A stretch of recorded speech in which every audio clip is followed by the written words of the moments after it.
Va a ser en Romanos, capítulo número 1. Y vamos a continuar en el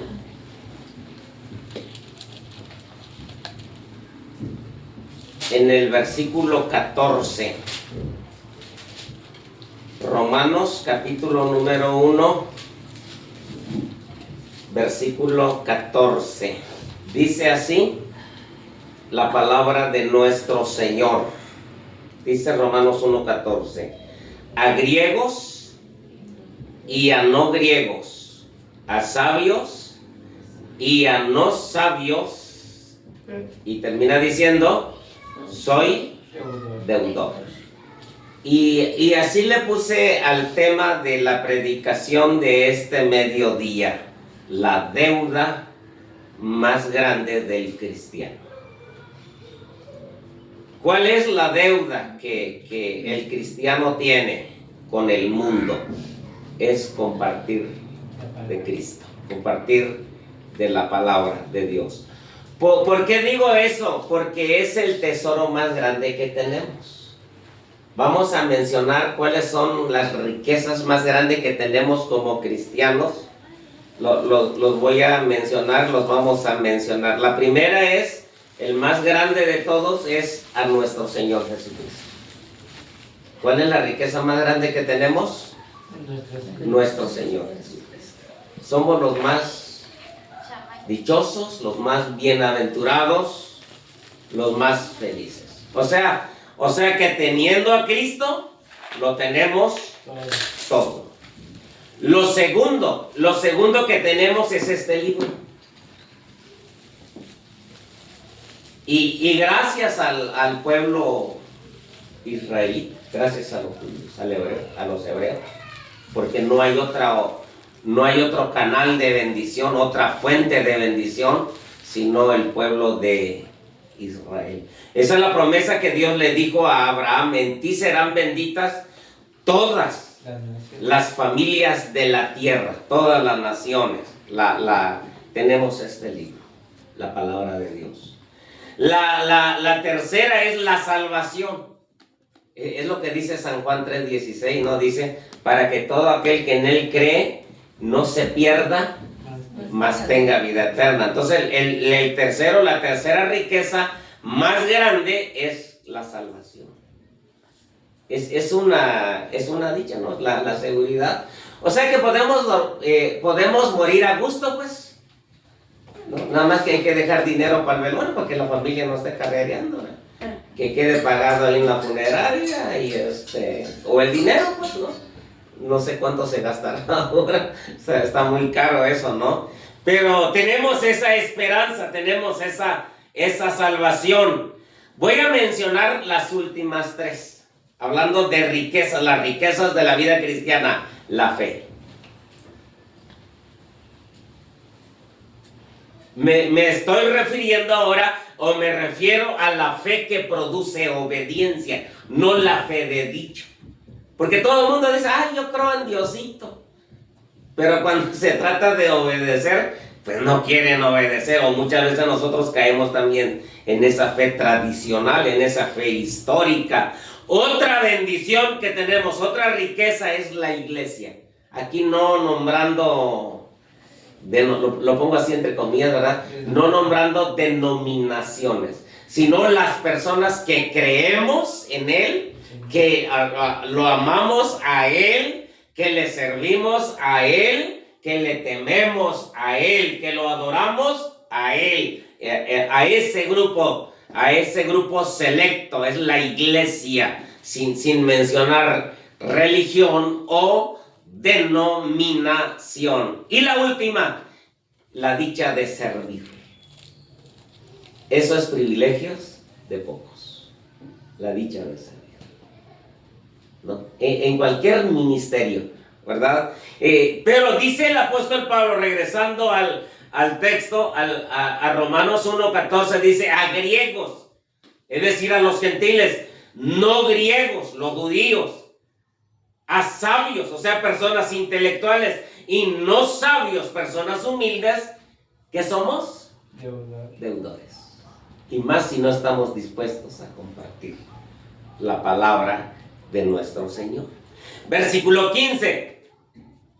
Dice la resolución personal de este hombre, del apóstol Pablo. Así que, en cuanto a mí, pronto estoy a anunciaros el evangelio. También a vosotros que estáis en Roma. ¿Cuál es la resolución personal? Sumisión. Sumisión no de someterse, no, sino de cumplir la misión. ¿Qué es cumplir la misión? Es llevar el evangelio. Es compartir las grandes, las enormes bendiciones que el Señor nos ha dado o que el Señor me ha dado. Dice que tenía que obedecer con prontitud. Así dice el texto. Pronto estoy a anunciaros el evangelio. Y esa palabra anunciar ahí es igual a predicar, es igual a publicar el evangelio de nuestro Señor Jesucristo. Eso era su tema. Y son palabras muy bonitas que están encerradas en estos dos versículos, 14 y 15. La primera palabra, ya lo dije, la voy a repetir, la resolución. En cuanto a mí. No sé si lo podemos decir nosotros igual, ¿verdad? O nada más lo podemos leer y escuchar. Porque se necesita, ¿qué? Una resolución personal. Ayer regresé feliz, contento, después de obedecer. Gracias a Dios. O sea, hay esa paz, ¿no? Que nadie lo puede dar, que no se puede comprar con todo el dinero del mundo. Número 2, la ocupación. Pero ya es resultado de la resolución. O sea, si yo voy a tomar esa decisión, esa determinación, me voy a ocupar. Escribí en mi estado de WhatsApp o en 2 o 3 grupos de WhatsApp, ¿alguien quiere ir conmigo? Y nadie contestó. Pero que si hubiese sido chisme, ¿no? Ese no estuvo bueno. Y todo el mundo, ¿no? Pero bueno, ¿no? Tercero, la visión. Dice Pablo en el versículo 14, griegos y no griegos, sabios y no sabios. Y luego dice el versículo 15, a todos, también a vosotros, que estáis en ¿dónde? En Roma. Y se está refiriendo a todo el imperio. Empezando por la ciudad, por supuesto. ¿Qué visión tenía este hombre, verdad? Y más adelante dice que no solamente quería estar en Roma, sino que quería ir a España. Aunque España en ese entonces, en el siglo I, era una colonia del imperio. Ay, Señor, danos la visión de ese hombre, ¿no? Ahora vamos a pasar a otra enseñanza. La primera es la deuda más grande del cristiano. La número 2, la resolución personal. Pero sí me quedo ahí. Yo digo que sí, es mi resolución personal. Lo digo por mí, hermanos, ¿sí ustedes? Así que en cuanto a mí, Hermaín, Félix, Hernández Vázquez, ¿alguien más dice amén? Amén.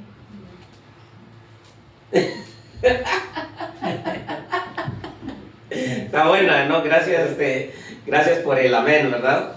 Y otro que se vio ahí a la mitad, ¿no? Otro que se vio a la mitad. En cuanto a mí, pronto estoy a anunciaros el evangelio. También a vosotros que estáis en Roma. Es la razón por qué yo publico en cualquier plataforma. Porque de alguna manera quiero cumplir. ¿No? Creo que me faltan hacer los videitos en TikTok, ¿no? Porque ahí son de ¿cómo se dice? De pocos minutos. Ya voy a ensayar, ¿no? Y vamos a hacerlo. Porque ¿cuál es el objetivo? Anunciar el evangelio. Tal vez tocar temas polémicos, ¿no? Para obtener más seguidores. Bueno, ese es otro punto, ¿no? Ahora vamos a ver los impedimentos para predicar el evangelio. ¿Cuáles son los impedimentos que el texto menciona para predicar, para anunciar el evangelio? Primero está en el versículo 14 y el primer impedimento es la ingratitud.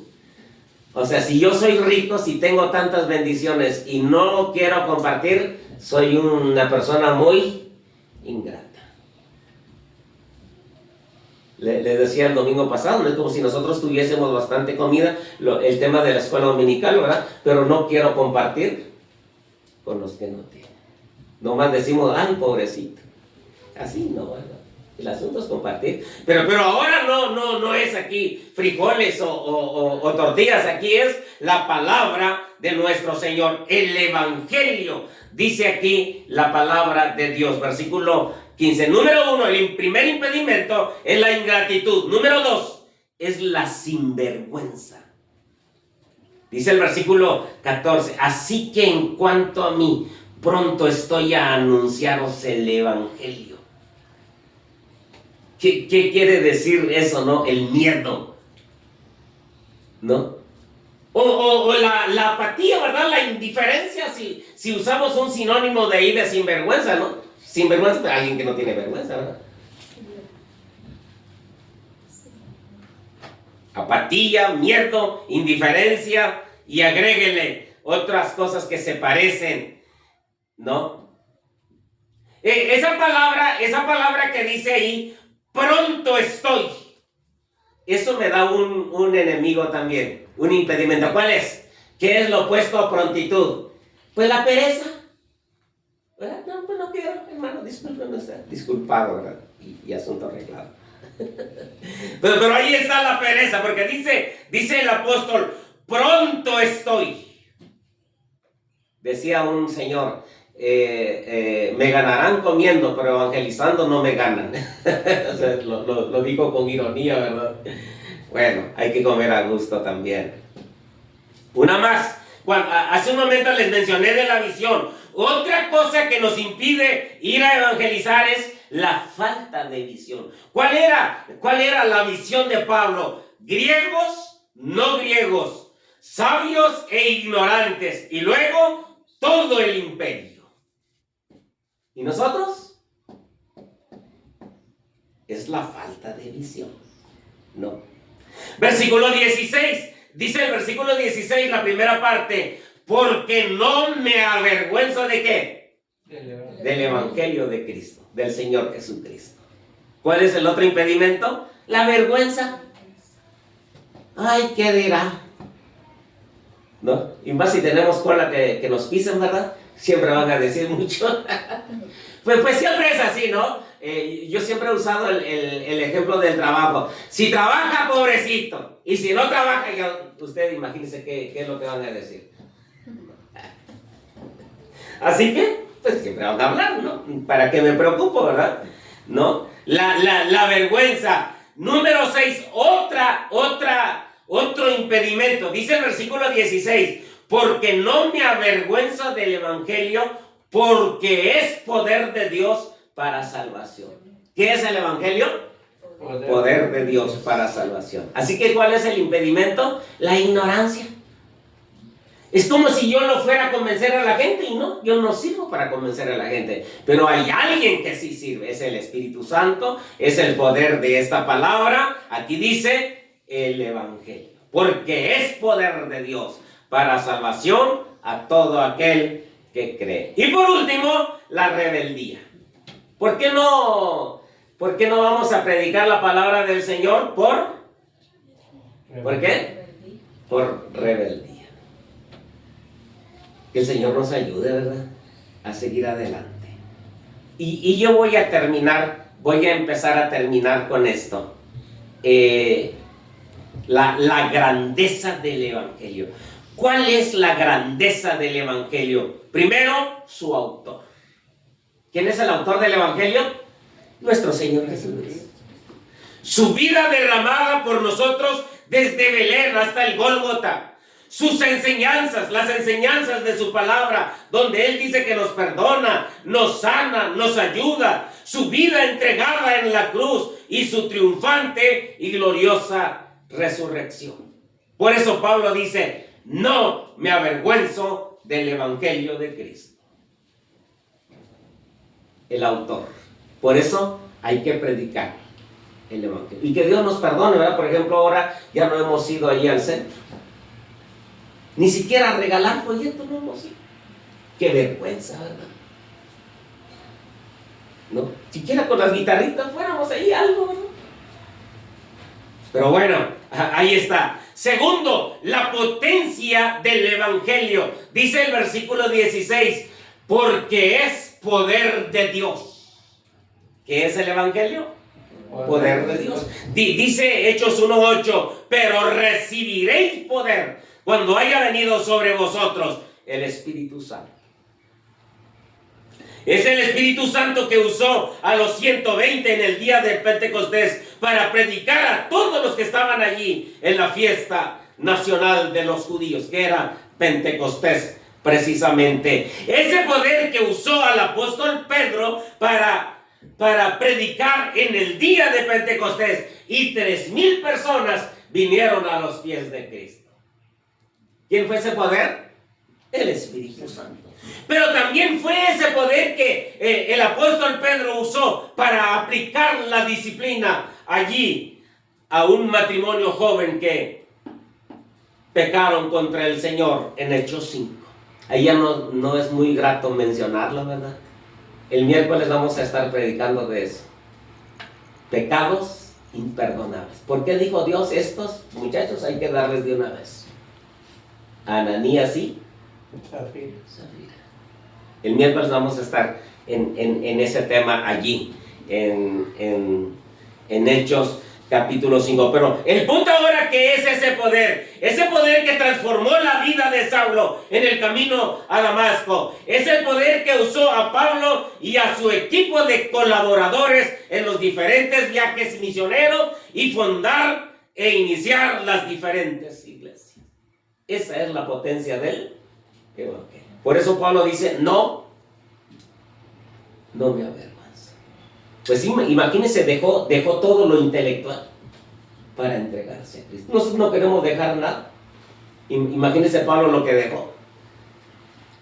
Así dice el testimonio que él narra en las epístolas.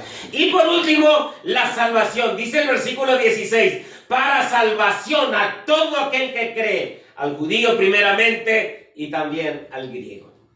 3 aspectos de la salvación. Primero, si me ponen atención, porque esa está muy bonita. 3 aspectos de la salvación. Primero, cuando creímos. Dice que el Señor nos salvó de la culpabilidad de la condenación. Con el solo hecho de creer y entregarme a Cristo, Él me salvó de la culpabilidad de la condenación. Número 2, día tras día, Él me está salvando del poder del pecado. A medida que consagro mi vida, que me someto a Él, Él me está salvando ¿de qué? Del poder del pecado. Es la doctrina de la santificación. En la número 1, la doctrina de la justificación. Y un día, cuando nos lleve el Señor a través de la muerte o en su segunda venida, Él nos va a salvar de la presencia del pecado. Y eso se llama glorificación. Así lo llama la palabra de Dios. Dije para terminar, pero dan ganas de seguir. No está bueno el versículo. Gracias a Dios. Dice la condición, la única condición a todo aquel que cree. ¿Cuál es la única condición? Creer. Creer es todo. Así dice ahí. Todo aquel que cree. Tener fe. No de dicho, sino de hechos. ¿Cómo debe ser nuestra fe? De hechos. De hechos. Porque todo el mundo tiene la fe de dicho. Ay, sí, yo creo en Diosito. Y la agregan, ¿verdad? No, aquí tener la fe de hechos. Fe igual. Hay gente que dice creer, pero predomina la rebeldía en ellos. Aquí la fe debe ser igual a obediencia. Y el versículo 17 dice, porque en el evangelio la justicia de Dios se revela por fe y para fe. Como está escrito, mas el justo por la fe vivirá. Aquí tenemos la justicia del Señor. Es el compartimiento del Señor en la cruz. Es la justicia satisfecha. Cuando Cristo murió, la justicia de Dios, la ley de Dios quedó satisfecha. Todo estaba cumplido. Todas sus demandas estaban cumplidas. Y desde allí nuestra relación con Dios quedó restaurada por medio de la muerte de nuestro Señor Jesucristo. Amén. Que el Señor nos ayude a predicar en esta semana. Hoy iniciamos la semana, que el Señor nos ayude a predicar. Por todos los medios posibles. Vamos a predicar, vamos a compartir de Cristo nuestro Salvador, de Cristo nuestro sanador y de Cristo nuestro libertador. Vamos a orar. Muchas gracias, Señor, por tu palabra en esta hora del día. Gracias, Señor, porque un día alguien nos habló, alguien nos predicó y ahora estamos alegres, estamos felices y somos bienaventurados. Y yo te pido perdón, Señor, porque muchas veces cedemos a la pereza, a nuestra falta de visión, a nuestra apatía, a nuestra indiferencia y no queremos ir a predicar. Este reto, el gran ejemplo de este hombre, tu siervo, tu hijo, el apóstol Pablo, ahora que nosotros podamos imitarlo con gozo. Bendito Dios. Y que en esta semana ayúdanos a predicar tu palabra. Muchas gracias, mi Dios, en el nombre de Cristo. Amén. Amén.